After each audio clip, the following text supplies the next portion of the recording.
하나님께서 우리 주신 은혜의 말씀을 같이 나누면 좋겠습니다. 찔림의 그날 인생 반전이라는 제목입니다.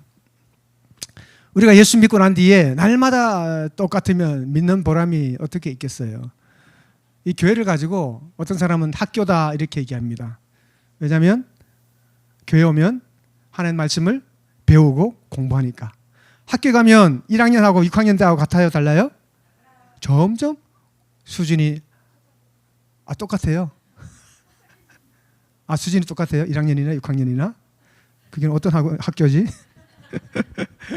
예, 예. 공부를 안 했어요?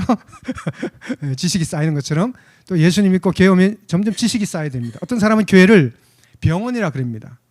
왜냐하면 아픈 마음, 상처된 마음, 실망하는 마음 교회 와서 치유받는 것처럼. 그렇죠. 그러니까 병원에도 아픈 사람이 가면 시간이 지나면서 점점 어떻게 돼요? 점점 건강이 나아지죠. 그런데 시간이 지나고 세월이 지났는데도 예수 믿는 지식은 1년 전이나 5년 전이나 10년 전이나 똑같고 또 치유받고 변화돼야 되는데 1년, 2년 지나고 영적으로 치유가 되고 막 은혜가 넘치는 게 아니라 그전과 똑같거나 아니면 더 떨어져요. 더 병이 생겼어요. 옆에 사람들 때문에 옮아가지고. 그래서 어떤 사람은 이런 얘기해요. 교회는 가는데 내가 변화가 되지 않고 수많은 설교를 듣는데 아무런 일도 일어나지 않는다. 그 이유는 어디에 있느냐? 오늘 말씀처럼 말씀에 찔림이 없기 때문이다. 말씀에 찔림이 있어요? 그 찔림으로 어떤 반응이 일어나느냐? 오늘 말씀을 통해 함께 나누기를 원합니다.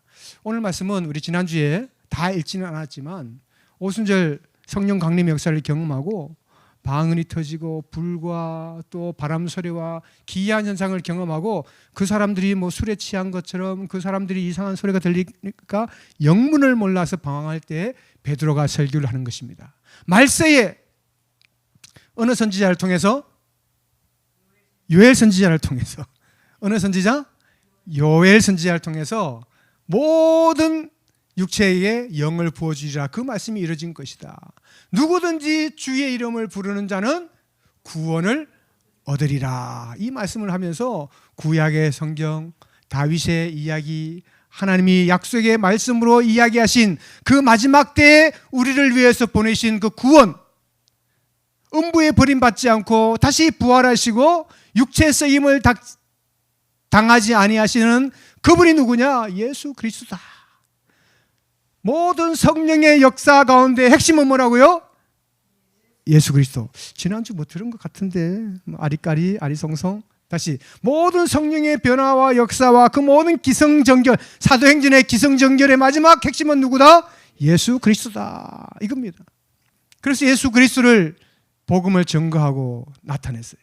그러면서 마지막에 너희가 36절에 보면 이스라엘 온 집은 확실히 알지니 너희가 십자가에 못 박은 이 예수를, 예수가 하나님께서 주와 그리스도가 되게 하셨느니라. 너희가 십자가에 못 박은 예수 그리스도를 하나님은 주로 세우셨다. 이 말씀을 한 거예요. 그런데 이 말씀을 듣고 난 뒤에 어떤 일이 일어났다고요? 37절 말씀 시작. 그들이 이 말을 듣고 마음에 찔려 베드로 사도에게 물어 이르되 형제들아 우리가 어찌할꼬 하거늘. 그들이 이 말 누구의 말이에요? 베드로의 설교. 베드로의 설교를 금방 제가 요약했죠. 그 말을 듣고 마지막 너희가 십자가에 못 박은 그 예수 그리스도 하나님이 주와 그리스도가 되게 하셨다. 그러니까 그들이 마음이 어떻게 돼요? 찔려요. 찔렸어요. 이 마음에 찔려라는 말은 카테 니게산이라는 헬라를 사용하고 있는데 앞에 있는 단어가 카테 니게산이란 말입니다. 뒤에 단어는 제가 좀 이따 설명할게요. 이 말은 마음 깊이 꿰뚫다, 강력한 통증을 느낀다라는 마음으로 그 말씀을 들을 때 성령 충만한 그들이 우리가 예수 그리스도를 못 박았는데 이제 어떻게 하면 좋은가 하고 우리가 어찌할꼬 하고 그 안에서 탄식이 일어나는 그 마음의 찔림이 있었습니다. 여러분, 하나님의 성령이 함께 하시고 하나님의 성령의 사람은 하나님 말씀을 들을 때에 뭐가 있어야 돼요? 찔림이 있어야 돼요. 뭐가 있어야 돼요? 안 찔리면 내가 바늘로 찔러가지고 뭐가 있어야 돼요? 찔림이 있어야 돼요. 그 찔림은 바늘로 찌르는 게 아니라 영적으로 우리를 찌르는 거예요. 뭐가 찔러요? 힌트. 뭐가 찔러요? 양심. 양심도 그렇죠. 양심이 찌를 수도 있죠. 그런데 양심은 교회 안이 아니라 교회 밖에서도 찌르는 일반 은총이죠. 교회 안에서 찔러요. 뭐가 찔러요? 히브리서 4장 12절에 보면 찌르는 게 나옵니다. 히브리서 4장 12절 시작. 하나님의 말씀은 살아있고 활력이 있어 좌우에 날이 선 어떤 검보다도 예리하여 혼과 영과 및 관절과 골수를 찔러 쪼개기까지 하며 또 마음의 생각과 뜻을 감찰하나니. 아멘. 뭐가 찔러요? 말씀. 말씀이 여러 형태로 나타나지만 이때는 말씀이 뭘로 나타나요? 검으로 나타나요. 검도 어떤 검이냐? 이 당시에는 검이 대단한 검이 없어요. 뭐 녹도 설고 잘 찔리지도 않아요. 이 당시에는. 그런데 이 날이 어느 쪽으로 서 있다고요? 예리한데 어느 쪽으로 서 있어요? 날이 좌우에 있어요. 좌우에 날 선 거 알죠? 여러분, 부엌칼은 한쪽으로 날 서지만 이 칼은 엑스컬리버 좌우에 어느 쪽으로 휘둘러도 상처를 낼 수 있는. 근데 그 말씀이 성령의 능력으로 우리 안에 왔을 때 우리가 마음에 찔림이 있다는 거예요. 그러니까 하나님의 말씀을 받을 때 찔림이 없는 것은 하나님이 주신 성령으로 오지 않고 인간의 생각으로 오는 거예요. 인간의 말로 오는 거예요. 이 시간 이곳에서 하나님 말씀을 전할 때에 성경에 기록되어 있는 성경의 저자가 누구예요? 성령님. 그렇죠. 성경의 저자가 누구예요? 성령님. 예. 하나님께서 삼위 하나님 성령님의 감동을, 모든 성경은 하나님의 뭘로 지어졌다고요? 하나님의 감동. 하나님의 감동할 때 그 감동, 푸뉴마, 하나님의 영이 기록했다. 인간 저자를 통해서. 인간 저자가 썼지만 인간 저자 속에 하나님의 영이 충만해서 성령의 감동으로 썼기 때문에 그 편지는 누가 쓴 거예요? 성령이 쓴 거예요. 사장님이 비서한테 야, 나 지금 편지 보낼 테니까 써. 대통령 그럽시다. 대통령 트럼프가 비서한테 야, 지금 대한민국 이재명 대통령한테 축하한다고 해줘. 자, 따랐어. 편지가 갔습니다. 이재명 대통령 편지를 받고 누가 썼다 그러는 거예요? 비서가. 누가 썼대요? 예, 그렇죠. 이 성경을 쓰게 하신 분이 성령이기 때문에 성령께서 쓴 성경처럼 이 성경이 오늘 우리에게 들어올 때에도 사람의 말이 아니라 이 말씀을 전할 때 누구의 말씀으로? 하나님 말씀으로, 성령의 음성으로 들어야 됩니다. 그러니까 주일마다 말씀 전할 때 성령으로 음성 듣게 되기를 바랍니다. 그때 마음이 거룩한 찔림이 있는 거예요. 아, 나를 위해 사는구나, 나에게 하는구나. 그런데 어떤 사람은 그러죠. 목사님이 오늘 나를 치네. 이게요. 이게 교회가 한 2만 명, 3만 명 돼도 그런 인간들이 있더라고요. 그건 성도가 아니야. 그런 인간들이 있어요. 목사님이 자기를 뭘 안다고 설교 듣고 그럼 나를 오늘 목사님께서 치시네 그러더라고요. 목사님 만난 적도 없는데 알지도 못하는데 말씀을 들을 때 인간적으로 듣는 거죠. 말씀 불편하고 고쳐야 되는, 변화되어야 되는 거면 그렇구나, 내가 이걸 고쳐야 내가 변화되고 성장하지 라고 생각하는 거잖아요. 우리가 하나님 앞에 거룩한 성화의 사람이 될 때 누군가는 그런 이야기했습니다. 아주 아름다운 이 다비드상, 조각상을 막 만들어요. 그래서 어떻게 하면 그 상을 만듭니까? 이러니까 그 비결이 뭔지 아세요? 네. 내가 가장 좋아하는 그 모델, 가장 멋있는 사람 누구예요? 남자 패트릭. 딱 생각하고 말이죠. 그 패트릭 집사님 잘생겼잖아요. 그렇죠? 지금도 이 정도니까 젊을 때 얼마나 또 잘 나가겠어요. 이 패트릭 집사님은 그 잘생긴 그 외모를 딱 보고 그 다음에 어떻게 하느냐? 필요 없는 부분만 깎으면 된다는 거예요. 그러면 제일 아름다운 상이 나온다는 거예요. 우리가 하나님 말씀 안에서 필요 없는 거, 버려야 될 거, 고쳐야 될 거, 이것을 가르쳐 주는데 기분 나쁜 거죠. 우리한테 암이 있고, 버려야 될, 잘라내야 될 상처들이 있고, 모난 것들이 있으면 자를 수 있도록 도와주면 아파도 그게 감사하고 나를 건강하고 나를 변화시키는 건데, 그 하나님 말씀을 성령의 음성으로 듣지 않으니까 인간적으로 기분이 상하고 나를 공격하는 것처럼 느끼는 것이죠. 성령이 없기 때문에. 그래서 성령 없는 사람은 똑같이 찔려도요. 사도행전 7장에 보면 이런 말이 있습니다. 사도행전 7장은 스데반이 순교당하는 곳이에요. 똑같이 스데반 참 이 말씀을 많이 공부했어요. 베드로보다도 더 기가 막히게 7장부터 쭉 가지고 54절까지 왔으니까 여러분 1절, 10절, 20절도 아니라 54절까지 계속 설교를 하니까 얼마나 기가 막힌 설교가 구약부터 왔겠어요. 나중에 읽어보세요. 나중에 사도행전 강의할 때 또 할 수 있겠죠. 그 말씀을 쫙 전하고 난 뒤에 그들이 어떻게 돼요? 이 말을 듣고 다 같이 시작. 그들이 이 말을 듣고 마음에 찔려 그들을 향하여 이를 갈거늘. 이게 마음에 찔렸어요.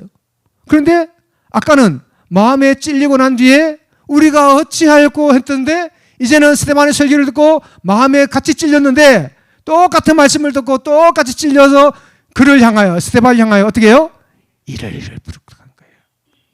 여러분은 베드로 설교 듣고 마음에 찔려서 어찌할꼬 하는 사람입니까? 아니면 스데반의 설교를 듣고 마음에 찔려서 이를 갈고 돌을 드는 사람입니까?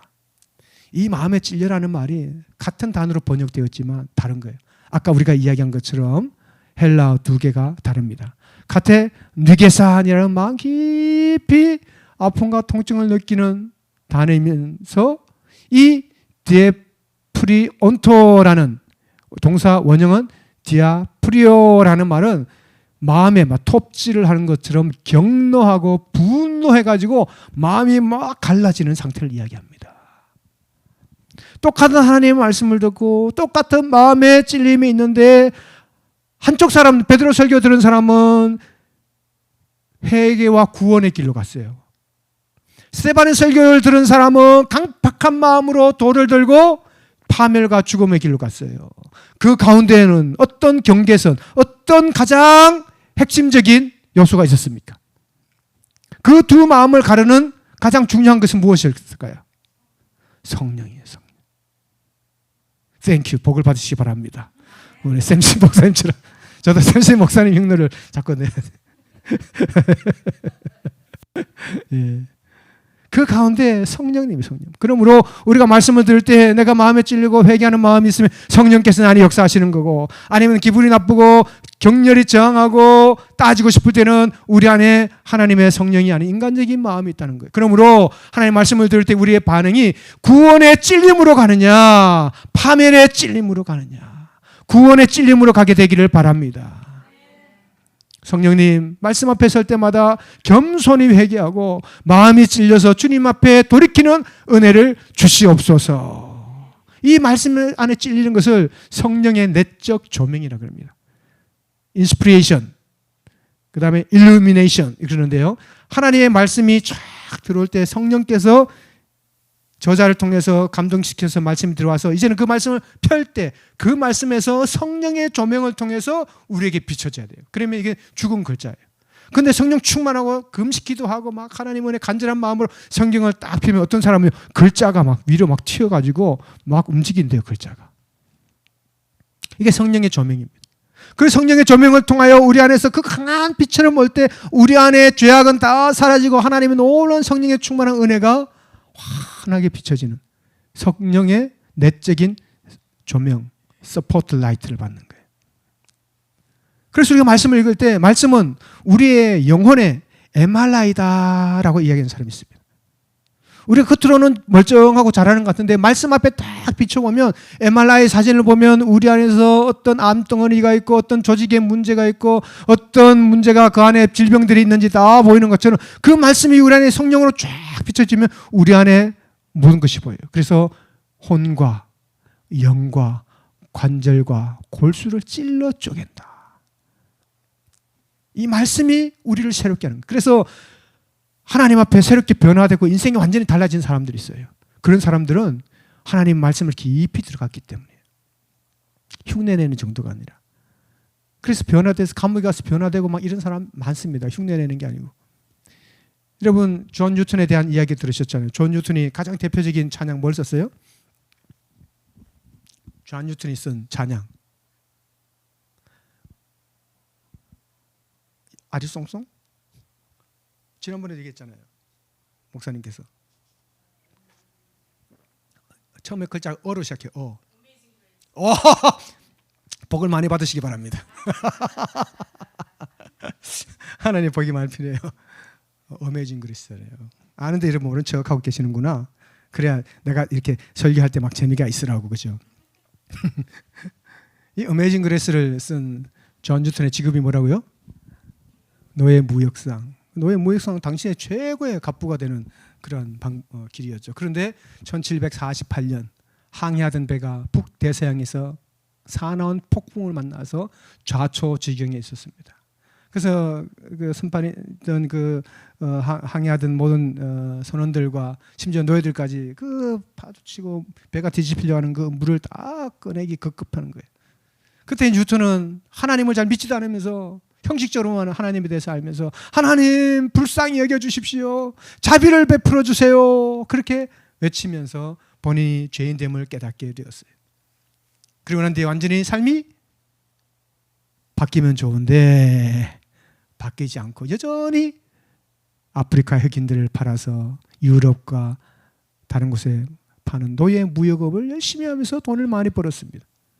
그런데 갑자기 병에 걸리기 시작하자 하나님 앞에 말씀을 통해서 회개하는 마음이 생기고 말씀을 깊이 연구하는 가운데 하나님 앞에 진정한 회개와 은혜를 깨닫고 하나님의 회심을 깊이 경험하고 1754년 그때부터 6년이 지난 이후에 하나님 앞에 완전히 노예의 무역을 떨치고 목회자로 변신하는 그러한 변화의 삶을 살았습니다. 그가 변화한 것은 초자연적인 역사와 이적과 경험이 아니라 하나님 말씀을 공부하면서 말씀 속에서 하나님의 깊은 은혜를 깨닫기 때문이에요. 그래서 복음은 듣는 자의 귀를 통해서 그의 심장을 찌른다. 말씀이 귀로만 들리는 것이 아니라 그 말씀이 내 심장을 찌르고 내 폐부와 내 마음속에 깊이 영향을 주는, 때로는 상처를 줍니다. 그런데 그 상처는 구원을 위한 상처예요. 암이 걸렸는데 암을 가지고 가는 사람이 없죠. 말씀을 통해서 우리의 죄악이 있을 때 그것을 도려내고 잘라내고 우리가 더 깨끗한 건강한 몸이 되는 것처럼 말씀이 우리를 꿰뚫고 우리를 변화시키는 그런 은혜가 있게 되기를 바랍니다. 주님 말씀 앞에서 내 심령을 찔리고 깨어지고 쪼개질 수 있는 은혜를 주십시오. 기도하는 것입니다. 두 번째로 회개를 통해서 이제 시작인데 설교가 어떻게 해요? 빨리 끝내겠습니다. 맞아, 시간이 지금 많이 지났어요. 회개 중간까지 하고 그 다음에 남은 건 다음 주에 하겠습니다. 예. 그럼 저도 설교 준비 한 번 더 안 해도 되고.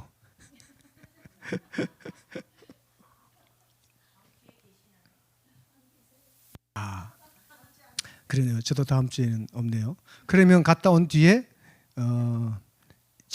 오늘 것까지 여러분 어차피 잊어버리실 테니까 다시 저렇게 하면 되겠네. 네. 자, 여기까지만 하죠. 회개. 자, 말씀에 찔림이 있고 난 뒤에 그들은 어떻게 했느냐? 38절을 같이 읽겠습니다.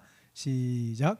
베드로가 이르되 너희가 회개하여 각각 예수 그리스도의 이름으로 세례를 받고 죄 사함을 얻으라. 그리하면 성령의 선물을 받으리니 아멘. 그러니까 마음에 찔려서 어떻게 할까 하니까 그 찔림을 가지고 그대로 있거나 그대로 잊어버리는 것이 아니라 그걸 가지고 어떻게 하라고요? 회개하라. 베드로가 뭐라 그랬어요? 회개하라. 이 회개하라는 헬라로 메타노에 사테라고 이 말이 나오는데 원어는 메타노이아라는 아주 유명한 말입니다. 그것은 완전히 방향을 돌이키다라는 뜻을 가지고 있어요. 마음에 찔리는 것은 마음의 아픔과 상처지만 그 마음에 머무르지 말고 완전히 방향을 돌이키다라는 것입니다. 에스겔서 36장 26절에 보면 이런 말씀이 있습니다. 시작. 또 새 영을 너희 속에 두고 새 마음을 너희에게 주되 너희 육신에서 굳은 마음을 제거하고 부드러운 마음을 줄 것이며, 마음이 그 상태로 머물러 있는 것이 아니라 그 마음이 굳은 것을 알고, 이 굳은 마음이란 것은 레브 하이벤이란 말인데 돌 같은 마음이라는 뜻입니다. 돌처럼 굳은 거예요. 그냥 단단한 이 물체, 이 인체 조직이 아니라 땅땅한 돌처럼 된 거예요. 돌처럼. 마음이 돌처럼 되어서 전혀 변화하지도 않고, 전혀 회개하지도 않고, 전혀 자기만 강하고, 전혀 달라질 줄도 모르고, 전혀 낮아질 줄도 모르는 그런 완악한 마음, 레브 하이뱀, 돌같은 마음인 것을 알고, 그것을 그 다음에 그대로 두는 것이 아니라, 그걸 형체를 바꾸는 것이 아니라, 그것을 어떻게 한다고요? 제거해버려요. 제거하고 거기에다가 어떤 마음을 줘요? 부드러운 마음. 이것은 돌 같은 마음이 아니라 레브 바사르란 말인데, 살과 같은 마음, 스킨. 살과 같은 마음. 그러니까 살은 우리에게 얼마나 이 살이 이렇게 하면 좋아요. 촉감이 좋아요. 마음이 돌 같았는데 그것을 제거하고 살과 같은 마음. 이것을 새 영과 새 마음이라고 했습니다. 우리 안에서 새 영과 새 마음이 들어오는 거예요. 말씀을 읽을 때 우리가 회개하는 영이 있을 때 하나님이 어찌할꼬 하면서 하나님이 우리 안에 들어올 때에 하나님 우리의 마음을 바꾸셔서 새로운 영혼을 주시고 새로운 마음을 주신 거예요. 이전 것은 지나가고 새로운 영과 마음이 우리에게 오는, 그것을 회개라고 이야기합니다. 마음이 변화가 된 거예요. 그 다음에 마음이 감정적으로 아유 어떻게 안타깝네, 이게 아니라 완전히 달라지는 거예요. 가던 방향에서 유턴하는 것입니다. 이걸 영적 내비게이션이다 그래요. 내비게이션, GPS는 뭐예요? GPS는 가다가 길이 방향이 다르면 어떻게 돼요? 돌이켜야 되는데 우리는 어떻게 해요? 지난번에 우리 지난주인가 딸이 이제 치과 마지막에 브레이스 이거 하느라고 아는 장로님이 또 치과라서 또 멀리 갔네요. 한 40분 이렇게 50분 가요. 우리 또 싸게 해주니까 싼 데로 가잖아요. 또. 대폭 싸게 해주니까 그까지 막 간 거예요. 가가지고 이제 하고 이게 내비게이션 제대로 해야 되는데 엉뚱한 데를 해가지고 거기서 이제 저기 아추사 쪽이거든요. 이제 LA 쪽으로 웨스트 서쪽으로 와야 되는데 아 이게 엉뚱해가지고요. 동쪽으로 렌초 카코문가 뭐 그쪽으로 아 그래가지고 다시 GPS 해가지고 GPS는 내비게이션 GPS가 있으면 어떻게 해요? 길을 잘못 가면 주인님 헷갈리십니까? 그 길이 아닙니다. 주인님 돌아가세요. 이렇게 얘기하는 거죠. 계속 알려주는 거죠. 하나님 말씀이 계속 우리에게 이렇게 제대로 가르쳐 주는 것입니다. 그게 회개라는 거예요. 회개는 우리가 가던 길이 잘못된 것을 알면 성령을 통하여서 방향을 바꾸고 새로워지는 거예요. 그래서 말씀 앞에 우리의 삶이 달라지고 우리의 생각이 달라지고 우리가 변화되게 되는 은혜가 있게 되기를 바랍니다. 어거스틴은 성 어거스틴, 세인트 아우구스티누스. 어거스틴 들어봤어요? 세인트 어거스틴. 예. 성 어거스틴, 세인트 어거스틴의 산타 어거스틴, 세인트 어거스틴의 엄마가 누굽니까? 그렇죠. 여러분 잘 가시는 데 있잖아요. 산타 모니카. 저는 거기 갈 때마다 성 어거스틴이 생각이 나요. 그 엄마가 산타 모니카예요. 산타 모니카가 어거스틴이 만이교 이교도로 빠지고 음탕하고 음란하고 또 다른 이방 여인하고 결혼도 하고 제대로 결혼도 안 하고 사귀고 막 이러면서 막 잘못된 길로 가니까 어머니가 끊임없이 기도하는 거예요. 그 기도 속에서 어거스틴이 어느 날 로마서를 읽다가 하나님이 강하게 역사하셔서 회심해서 변화가 되고 그가 어거스틴 성자가 돼요. 그냥 성자가 아니라 성 어거스틴이 쓴 책만 해도요 기독교의 가장 핵심적인 엄청난 책을 쓴 사람이, 이런 성 어거스틴과 같은 학자가 어거스틴 이후에 없어요. 대단한 성자로 하나님 앞에 변화된 것입니다. 로마서를 말씀을 읽다가, 그러므로 말씀을 읽고 말씀을 들을 때 성령께서 우리를 변화시키고 새롭게 하시는 은혜가 우리 모두에게 있게 되기를 바랍니다.